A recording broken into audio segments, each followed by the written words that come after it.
वो मां बन चुकी है आंटी। बस उसका बेबी उससे दूर, बहुत दूर चला गया है। वो मां अपनी सोनी गोद लिए आज भी अपने बेबी का इंतजार कर रही है। बेसब्र सुवर्णा बताती हैं अरमान को कड़वा सच।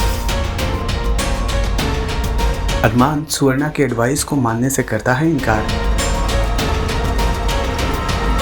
सीरियल ये रिश्ता क्या कहलाता है का आने वाला एपिसोड बहुत ही ज्यादा इंटेंस हो चला है। वेल आप देखेंगे कि कैसे अस्पताल में बेसब्र होकर सुवर्णा अरमान की तलाश कर रही होती है, क्योंकि उसे अरमान को कुछ बताना होता है। जैसे ही अरमान और सुवर्णा की मुलाकात होती है, दोनों हॉस्पिटल के कॉरिडोर में टकराते हैं। बेसब्र सुवर्णा अरमान को रियलाइज कराती है कि जो तुम कर रहे हो वो गलत है। वो बताती है कि रूही को सरोगेट मदर बनाना तुम्हारे और अभीरा दोनों की जिंदगी के लिए बहुत ही ज्यादा गलत फैसला साबित होगा। तुम दोनों को रियलाइज नहीं हो रहा है कि एक माँ 9 महीने अपने बच्चे को कोख में रखने के बाद उसे चाहकर भी दूरी नहीं बना सकती। अरमान सुवर्णा की बात समझने के बजाय उसे कॉन्ट्रैक्ट की बात कहता है और बताता है कि कॉन्ट्रैक्ट में सब कुछ साफ साफ लिखा है, तो आप स्ट्रेस मत लीजिए। रूही चाहकर भी हमारे लाइफ में कांटे नहीं बो सकती है, सब कुछ कॉन्ट्रैक्ट के हिसाब से ही होगा। और सुवर्णा मैम, आपने मुझे समझाने की कोशिश की, उसके लिए आपका शुक्रिया अदा। ये सुनकर सुवर्णा थम सी जाती है और अरमान उसका थैंक यू कर वहां से निकल जाता है। तुम्हारी और अबीरा की जिंदगी में मुश्किलों की कोई कमी थी जो तुमने अपनी जिंदगी में और एक मुश्किल बना ली। बेबी आने पर लाइफ मुश्किल नहीं और बेहतर होती है आंटी। और सच बाहर आने के बाद पोद्दार हाउस में जो ड्रामा होने वाला है उसका क्या? आपने अभीरा को जेन्युइनली लास्ट हैप्पी कब देखा था आंटी? वो तुम्हारे साथ खुशी है अरमान, पर उस खुशी के साथ साथ वो अपने आंसू भी लिए बैठी है। रूही की हेल्प से आपकी अभीरा माँ बन जाएगी। रूही तुम्हारी हेल्प नहीं कर रही है, रूही तुम्हारे बच्चे को जन्म देने वाली है। तुम्हें इसका मतलब समझना है ना कि वो अपनी कोख में 9 महीना तुम्हारे बच्चे को पालने वाली है।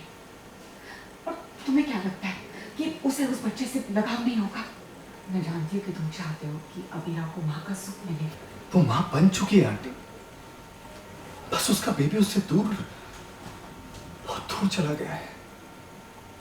वो माँ अपनी सोनी गोद लिए आज भी अपने बेबी का इंतजार कर रही है। प्लीज प्लीज उसका इंतजार खत्म हो जाने दीजिए। आपको पता है वो आज भी मुझे बिना बताए दक्ष की हेल्थ की अपडेट रखती है। आज भी पीएसपी को याद करके रोती है। वो पीएसपी की मम्मा है, वो दिल से आज भी दक्ष की मम्मा है। बस उसका उसका कोई भी बेबी उसके पास नहीं है। अब फाइनली उसे उसका बेबी मिलने वाला है। मैं एक माँ और बच्चे के बीच में नहीं आ सकता। अरमान, अबीरा तो बातें मानने के लिए राजी नहीं है। एटलीस्ट तुम तो बात को समझो। तुम बीती बातें भूल गए हो क्या? रूही की वजह से तुम्हारी और अबीरा की जिंदगी में कितनी प्रॉब्लम्स आई है। और आज रूही ही हमारी सबसे बड़ी प्रॉब्लम का सलूशन बन रही है। मुझे बीती बातें याद है आंटी, पर लॉफुली हमारे पास पेरेंट्स बनने का सिर्फ एक ही रास्ता है।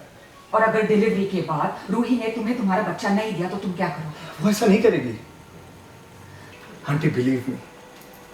जो बात इस वक्त आप मुझे कह रही है मैं अबीरा को ऑलरेडी बोल चुका हूं, पर उसी ने मुझे रियलाइज करवाया कि इस बेबी के असली पेरेंट्स हम ही हैं और हम अपना फैसला नहीं बदलने वाले हैं।